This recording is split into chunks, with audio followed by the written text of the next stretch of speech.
Love you Lisa, எப்போ marriage பண்ணிக்கலாம் என பெட்டில் படுத்திருந்தவன் கேட்க, பண்ணலாம் பண்ணலாம், என்ன அவசரம் என லிசா கூறிவிட்டு அவன் அருகில் அமர்ந்தார்.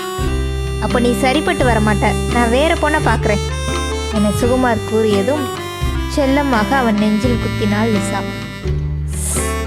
வலிக்குதடி என அவன் கூறி அதனை சிரித்து கொண்டே ரசித்தவளுக்கு தெரியாது அடுத்தடுத்து நடக்கப் போகும் விபரீதம்.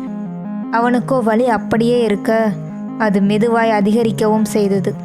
லிசா, ரொம்ப வலியா இருக்கு, நான் அவ்வளோ பலசாலி இல்லைங்க சார் என அவள் சிரிக்க, இல்லை லிசா, ஏதோ நெஞ்சு வலி மாதிரி இருக்கு. என்னங்க சொல்கிறீங்க என பதட்டமாய் அவனை ஹாஸ்பிட்டலில் சேர்க்கும்போது அவன் அவளை விட்டு பிரிந்திருந்தான். சோகத்துடன் அவனை புதைத்துவிட்டு அனைவரும் வந்திருந்தனர். ஆனால் டீமன் ஆட்டம் தொடரும்.